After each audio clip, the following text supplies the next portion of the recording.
Hello dear students, welcome to my channel VK Munnalal. आज मैं आपको 11th English supplementary reader book snapshot से lesson two the address के top 5 short answer type questions discuss करने वाला हूं। डियर स्टूडेंट्स, यदि अभी तक आप मेरे चैनल पर नए हो तो चैनल को सब्सक्राइब अवश्य कर लें, जिससे आप मेरे आने वाले हर वीडियो का नोटिफिकेशन प्राप्त कर सकें और अपनी तैयारी अच्छे से कर सकें। तो आइए शुरू करते हैं। क्वेश्चन 1 है, who was Mrs Darling whom the narrator wanted to meet. Mrs Darling कौन थी जिससे वर्णनकर्ता मिलना चाहती थी? आंसर है, Mrs Darling was an old acquaintance of narrator's mother. Mrs Darling वर्णनकर्ता की माँ की पुरानी परिचित थी। She lived at number 46 in Marconi Street, Holland. वह हॉलैंड में 46 नंबर मार्कोनी स्ट्रीट, मार्कोनी गली में रहती थी। मिसेस डार्लिंग वर्णनकर्ता की माँ की पुरानी परिचित थी और वो 46 मार्कोनी स्ट्रीट, हॉलैंड में रहती थी। क्वेश्चन सेकंड है, why did the narrator go to 46 Marconi Street. वर्णनकर्ता 46 मार्कोनी स्ट्रीट क्यों गई थी?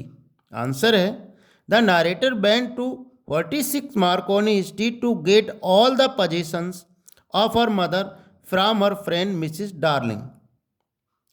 वर्णनकर्ता अपनी माँ की पुरानी परिचित मिसिस डार्लिंग से उसकी माँ के द्वारा दी गई सारी वस्तुओं को, सारी चीज़ों को जो उसने अपने अधिकार में कर ली थी, उनको लेने के लिए 46 मार्कोनी स्ट्रीट गई थी।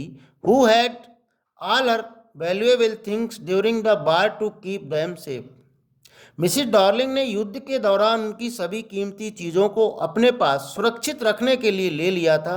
उन्हीं चीज़ों को वापस लेने के लिए वर्णनकर्ता 46 मार्कोनी स्ट्रीट गई थी। क्वेश्चन थर्ड है, how did Mrs Darling behave on seeing the narrator. वर्णनकर्ता को देखकर मिसिस डार्लिंग ने किस तरह का व्यवहार किया? आंसर है, Mrs Darling behaved in an indifferent way when the narrator introduced herself as Mrs S daughter.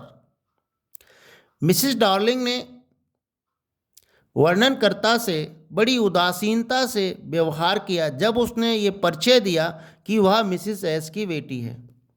The woman showed no sign of recognition. उस महिला ने जान पहचान का कोई चिन्ह प्रकट नहीं किया, नहीं दिखाई कोई जान पहचान। She pretended of not knowing the narrator at all. उसने वर्णनकर्ता को बिल्कुल न जानने का एक बहाना बनाया कि वो उसको नहीं जानती है। मिसिस डार्लिंग के पास जब वर्णनकर्ता गई तब उसने बताया कि मैं मिसिस एस की पुत्री हूँ, तो उस महिला ने जान पहचान की कोई चिन्ह प्रकट नहीं, कोई हाव ऐसा व्यक्त नहीं किया कि वो उनको जानती है। उसने उसको ना जानने का बहाना बनाया। क्वेश्चन फोर्थ है, why did Mrs Darling refuse to entertain the narrator. Mrs Darling ने वर्णनकर्ता में कोई रुचि दिखाने से मना क्यों कर दिया, अर्थात उसमें कोई रुचि क्यों नहीं दिखाई? आंसर है, Mrs Darling at heart had clearly recognise the narrator to Mrs S daughter.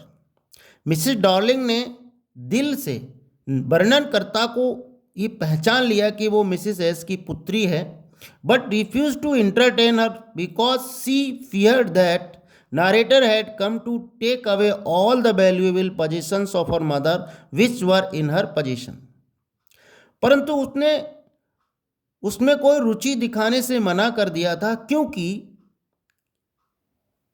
Mrs Darling को ये भय था कि जो वर्णन करता है वो अपनी उन सारी कीमती चीज़ों को लेने के लिए आई है जो उसकी माँ ने उसको रखने के लिए दे दी थी। इसलिए उसने उससे पहचानने से भी मना किया और कोई रुचि नहीं दिखाई। क्वेश्चन फिफ्थ है, how was the narrator convinced that she had come to the right address and met Mrs Darling?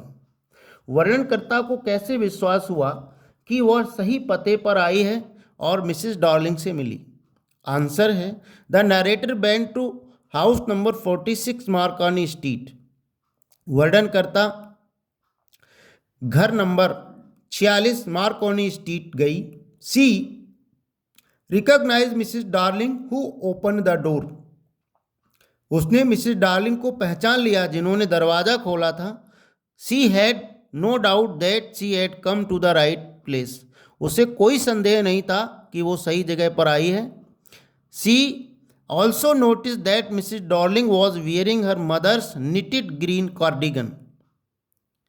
उसने ये भी देखा कि मिसिस डॉर्लिंग उसकी माँ के द्वारा बुना गया हरा कार्डिगन पहने हुई थी।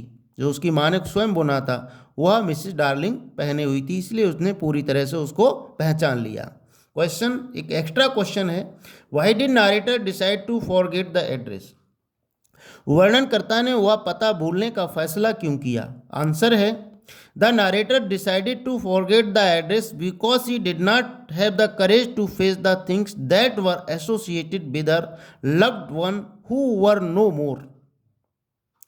वर्णनकर्ता ने उस पते को भूलने का निश्चय इसलिए किया क्योंकि उसके पास इतनी हिम्मत नहीं थी कि जो चीज़ें उसके प्रियजनों से जुड़ी हैं वह उनको नहीं देख सकती थी, उनको नहीं सह सकती थी, क्योंकि उन चीज़ों से उसकी यादें जुड़ी थीं। She resolved to start a new innings of life. She resolve to start a new innings of life. उसने जीवन की एक नई पारी की शुरुआत करने का फैसला किया था। वो पुरानी चीज़ों से नहीं जुड़ना चाहती, उनका सामना नहीं करना चाहती थी, क्योंकि उसमें उनके प्रियजनों की यादें जुड़ी थी।